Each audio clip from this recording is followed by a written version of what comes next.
Welcome to the Terminology Leading Practices stream of the SNOMED CT Expo 2021. My name is Liara Tatina and I'm Customer Relations Executive for Asia and Pacific and Education Lead at SNOMED International, and I will be moderating today's session. Please use a live Q&A in your AirTouch device to type your questions to the presenter. All questions will be answered at the conclusion of the presentation. I'm now pleased to introduce Blake Mumford from Skin Health Institute, who will be presenting from data mess to data bliss using SNOMED CT and FHIR. Blake, please proceed. Hi, my name is Blake, and I'll be talking about a project that we undertook at the Skin Health Institute to transform an internal research database. But first, a bit of context.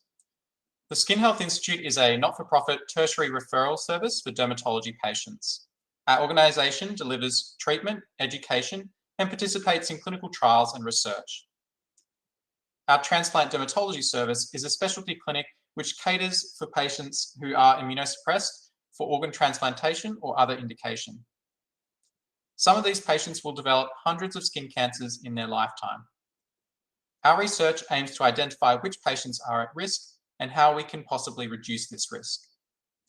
My name is Blake Mumford, and I'm a doctor by trade, but by night I'm a software developer and a hardcore gamer. I have no formal training in software development or health informatics. The Skin Health Institute Skin Cancer Database is a research database which collects information about patients who attend our transplant dermatology service.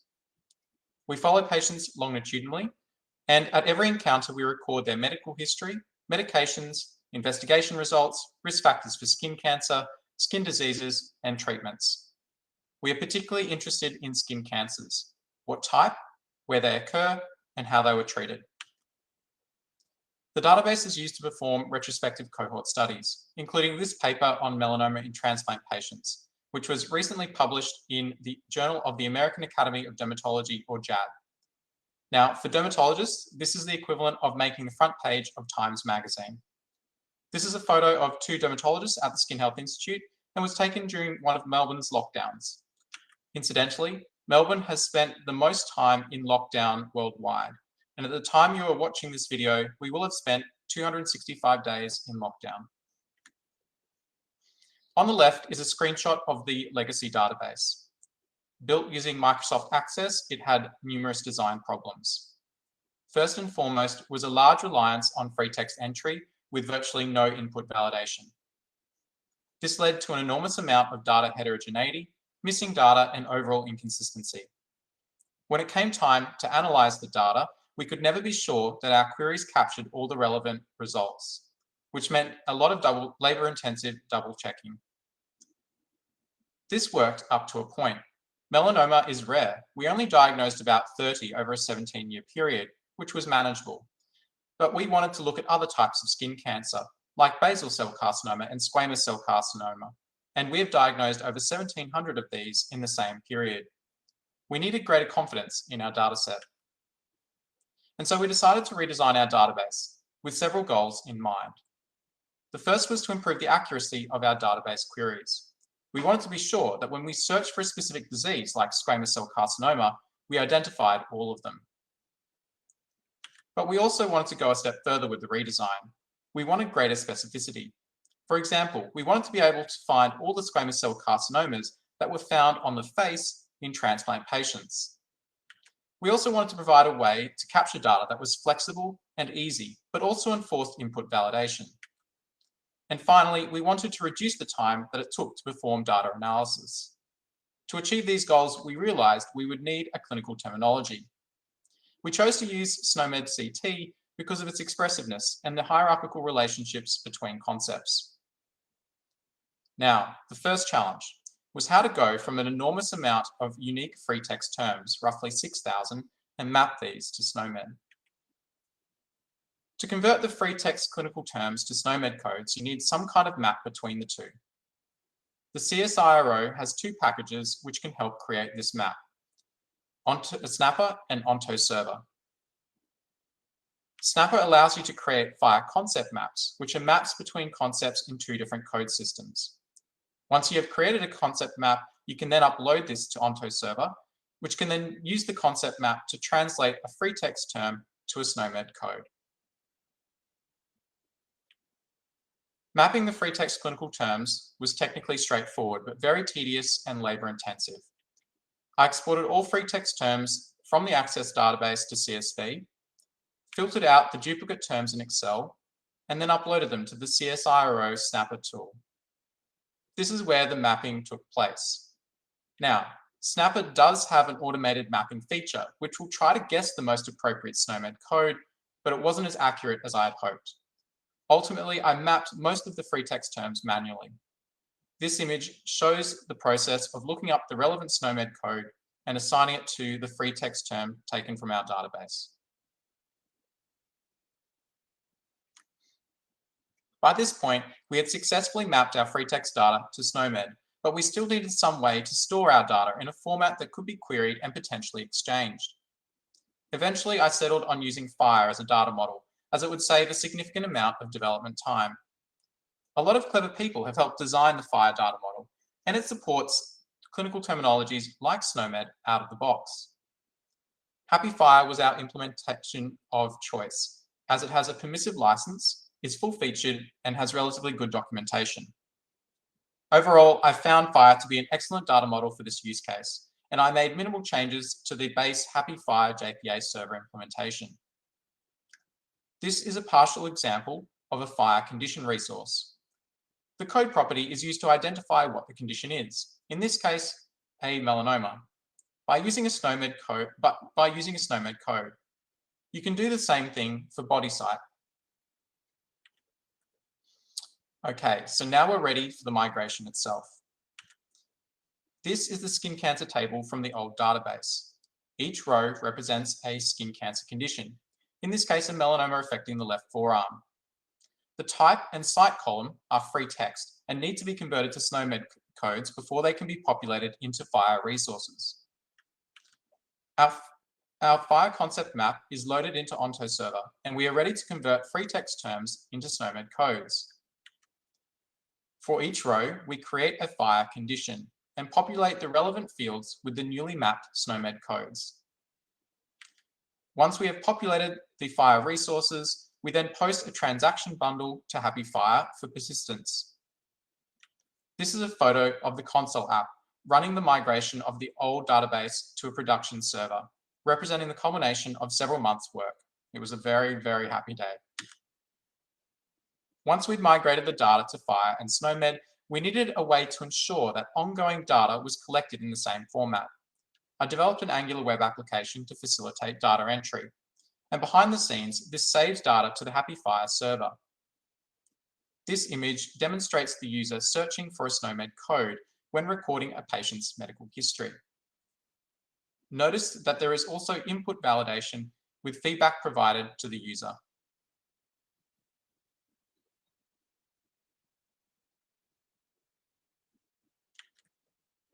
While FHIR is a great transactional server, its querying ability is not as robust. And this is where another package from the CSIRO comes in handy. Pathlink is a FHIR analytics server, which allows for sophisticated querying of FHIR resources. For example, let's say we want to find all the patients who have had an organ transplant. This is an example of a Pathlink query that would achieve this. The first part of the query indicates the type of resource we want to select. In this case, we want to find patient resources. I'm going to skip over this next part and instead focus on the filter. The meaning of filter is fairly straightforward. We're going to apply a filter to the patient resources. But the property we want to filter by doesn't actually exist on the patient resource itself, but is instead the code property on the condition resource. And this is where reverse resolve comes in. Remember that FHIR condition resources have a subject property, which points to the patient resource it belongs to. Using reverse resolve in Pathlink allows us to traverse the relationship between patient and condition and gain access to the condition's code property and apply filters using this property. And that's where this final part of the query comes in, code.memberof. This is the actual filter. We only want conditions if they have a code that is a member of a specific set of values, a value set. Now, a value set is simply a list of terminology codes. If you're only interested in a few codes, you can just create a list of them because this is manageable. But often when we're asking research questions, we ask high-level questions like, how many transplant patients developed a skin infection? Well, there are over 1,000 different types of skin infection, so maintaining a list of codes individually isn't feasible. There are two easy solutions to this. You can simply pass an ECL expression to Pathlink directly, or you can create an explicit value set that uses an ECL expression. That way, you don't have to specify individual codes. You can just supply the parent concept and ask for all the descendants to be included in the value set. Writing Pathlink queries is going to be a bit of a challenge if you are unfamiliar with SNOMED and web requests. Most doctors and statisticians are much more comfortable with Excel, and so I created a series of spreadsheets embedded with Pathlink queries that could be easily refreshed with the latest data.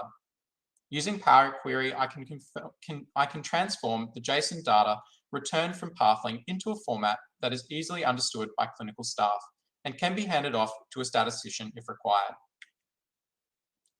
Using SNOMED gives us the level of granularity that we were looking for with our data queries, and we find the ability to query at different levels of the SNOMED hierarchy to be very exciting. Something that is very useful for us to know is where our patients develop skin cancers. For example, this graph shows the breakdown of where squamous cell carcinomas are diagnosed and then grouped into high-level body locations. The head and neck section represents all body sites that is descendants of the SNOMED concept skin structure of head and or neck. This includes the nose, ear, cheek, scalp, and so on. Similarly, the upper limb section represents all body sites that are descendants of the SNOMED term skin structure of upper limb. Users can select the most precise location of the skin cancer at the time of data collection, but when analyzing the data, we can target our research questions at any level of the hierarchy. Another advantage of using SNOMED CT was our ability to tailor our data forms to collect additional data in specific circumstances. For example, for certain skin cancers, we opted to collect additional information. In this case, if a diagnosis of squamous cell carcinoma of skin is selected, the user is prompted to enter the histological differentiation of the tumor and if perineural invasion was present on biopsy. Notice how the form changes again if a diagnosis of malignant melanoma of skin is selected. Behind the scenes, the web app is performing a query to determine whether the user-selected SNOMED code is a descendant of squamous cell carcinoma or melanoma and modify the form accordingly. This is another great example that demonstrates the power of SNOMED and Pathlink. We have a need to group patients into categories. This was the old database design form to assign a patient to a particular group. Now, the issue here is that patients frequently move from pre-transplant to being a transplant patient. The old form was confusing and it was very seldom updated to reflect when a patient changed groups. With SNOMED and Pathlink, we can easily group these patients according to the conditions that they have. So for transplant patients, we look for whether they have a condition with a code that is a descendant of history of tissue organ recipient. If we want to find patients who are immunosuppressed but not transplant patients, we can look to see whether or not they have a medication statement that has a code which is a descendant of immunosuppressant. Because transplant patients also take immunosuppressants, we then exclude patients who have a condition that inherits from history of tissue organ recipient. We use a similar technique to identify patients who are pre-transplant. This way, we group patients not by an arbitrary property, but by the conditions and medications that they take. A real-world example of how we have used the improved database is for identifying patients who are suitable for clinical trial. Clinical trials have strict criteria around which patients can participate. Prior to the improved database system, we had limited insight into who might be appropriate for a clinical trial. Recently, my boss asked me if I could find patients who would be suitable for a trial of a new treatment aimed at preventing skin cancers in the transplant population. These were the inclusion and exclusion criteria for the trial, and within an hour, I had a spreadsheet to my boss with a list of 70 patients who would be eligible. As a bit of fun, I developed a dashboard which gives us near real-time insight into our patient population. This is something that would have been very difficult with the previous database design. These graphs are powered using Pathlink aggregate queries. The previous query I showed you was a search query which returns individual patient results. Pathlink aggregate queries don't return individual resources, but instead aggregate them. This makes it easy to power a dashboard like the one above. And we can now see our patient group numbers in near real time. So how do we go with meeting our goals? Data entry with SNOMED CT coupled with appropriate input validation ensures that the data we collect is robust, and we now have confidence in our data queries. SNOMED CT also enabled a greater level of granularity in our queries, which enables us to perform a much more sophisticated analysis. Data entry with the new web application powered by SNOMED CT is flexible and simple to use. And data analysis is now much simpler and much quicker, to the point where we can build out near real-time dashboards. I certainly learned a lot during this project. First, one of the most important lessons I learned was in the mapping process, was that a little bit of pre-processing of the free text terms can save you a lot of time down the road. And you definitely want to, at minimum, convert all free text terms to the same case before deduplicating. Secondly, using existing frameworks and standards saved me a lot of time, and I found the FHIR standard to be an effective data model for persistence. I think it's safe to say that we're going to see a lot more data in the FHIR format in the future, and I feel Pathlink will be an invaluable framework for analysing this data. Thirdly, SNOMED CT is a great clinical terminology. Sure, there were some missing terms that we had to request to be added, for example, history of hand transplant, but overall, it's very comprehensive. The hierarchical relationships are definitely underrated. I also think Power Query is awesome, and like my wife, I wish I had discovered it sooner in my life.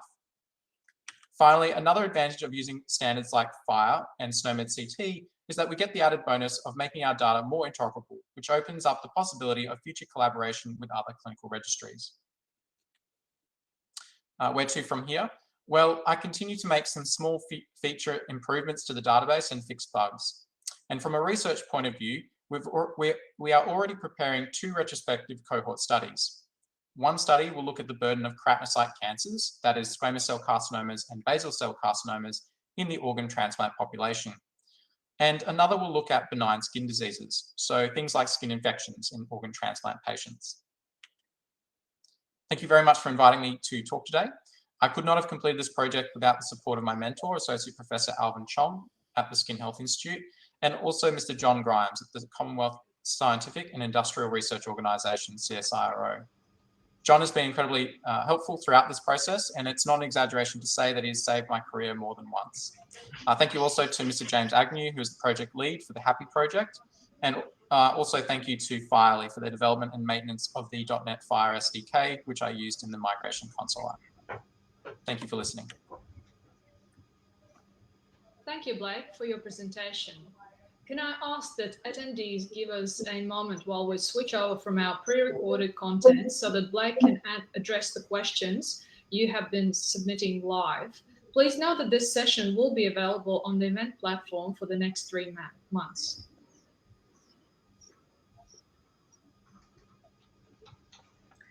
Great presentation, Blake.